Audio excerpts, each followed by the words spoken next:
Hi friends, maths మెథడాలజీలోని important అయిన బ్రహ్మగుప్త ఆర్యభట్ట గురించి తెలుసుకుందాం.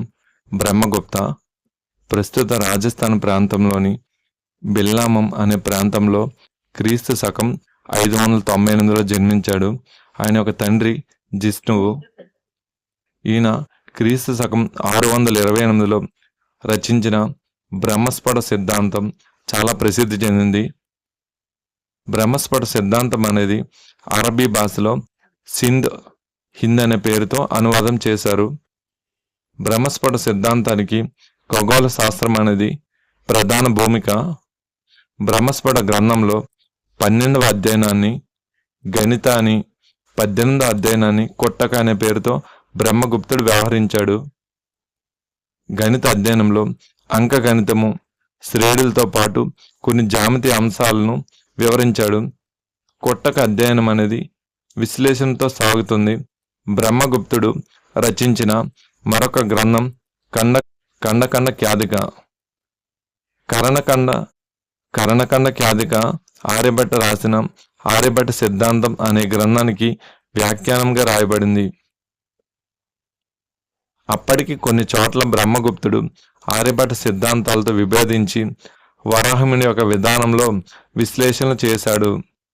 భూమి గుండ్రంగా ఉంది, నీటికి ప్రవహించడం ఎలా, సహజగుణం, అదేవిధంగా వస్తువులను, జీవజాలాలను ఆకర్షించడం భూమికి సహజగుణం అని బ్రహ్మగుప్తుడు ఈ గ్రంథంలో వివరణాత్మకంగా చెప్పాడు. బ్రహ్మగుప్తుడు గణిత శాస్త్రానికి చేసిన మేలు. ఏ అనేది ఒక ధన లేదా రుణరాశి అయితే a + 0 = 0, a - 0 = a, a × 0 = 0, a / 0 అనంతమని 0 అని గురించి స్పష్టమైన వివరణలు చేశాడు. అజ్ఞాత రాశులను యావత్, తావత్ వంటి పదాలతో పేర్కొన్నాడు. న్యూమరికల్ అనాలిసిస్ వంటి అధునాతన గణిత భావనలకు సంబంధించి ప్రాతిపదికలు బ్రహ్మగుప్తుని గ్రంథంలో ఉన్నాయని విశ్లేషకులు అంచనా వేశారు. ax + d = 0 అనే సామాన్య సమీకరణం, a × 2 + bx + c = 0 అనే వర్గ సమీకరణాలను సాధించాడు. అంకగణితము, భిన్నాలు, సామాన్య వడ్డీ మొదలైన అంశాలనేవి ఇదే గ్రంథంలో ప్రస్తావించబడ్డాయి. ఇది లాస్ట్ టైం అడిగారు ఫ్రెండ్స్. ఇది సెకండ్ ఆర్డర్ డిఫరెన్షియల్ ప్రయోగించిన మొదటి గణిత శాస్త్రవేత్త కూడా బ్రహ్మగుప్తుడే. సెకండ్ ఆర్డర్ డిఫరెన్సెస్ ప్రయోగించిన మొదటి గణిత శాస్త్రవేత్త బ్రహ్మగుప్తుడే. బ్రహ్మగుప్తుడు గణిత శాస్త్రాన్ని అంకగణితము, బీజగణితమని 2 ప్రత్యేక శాస్త్ర విభాగాలుగా గుర్తించాడు. భాస్కరాచార్యుడు బ్రహ్మగుప్తుని గణిత చక్ర చూడమని అని పేర్కొన్నాడు. ఇది చాలా ఇంపార్టెంట్ ఫ్రెండ్స్. సమకాలీన గణిత విజ్ఞాన శాస్త్రవేత్తలు అందరికన్నా అత్యంత ప్రతిభావంతుడిగా బ్రహ్మగుప్తుడు ప్రసిద్ధి పొందాడు. ఆర్యభట్ట భారతీయ గణిత శాస్త్రజ్ఞుడు ప్రథముడు, ప్రసిద్ధుడు ఆర్యభట్ట. ఆర్యభట్ట క్రీస్తు శకం 476 మార్చి 21న పాటలీపుత్రంలో జన్మించాడు. ఈయన ప్రసిద్ధి చెందిన నలంద విశ్వవిద్యాలయంలో విద్యాభ్యాసం చేశాడు. తన 23వ ఏటనే రచించిన ఆర్యభట్యం అనే గ్రంథంలో ఆర్యభట్ట ప్రసిద్ధి చెంది అప్పటి గుప్తరాజైన బుద్ధగుప్తునిచే నలంద విశ్వవిద్యాలయానికి కులపతిగా నియమించబడ్డాడు. ఆర్యభట్యంలో మొత్తం 121 శ్లోకాలనే ఉంటాయి.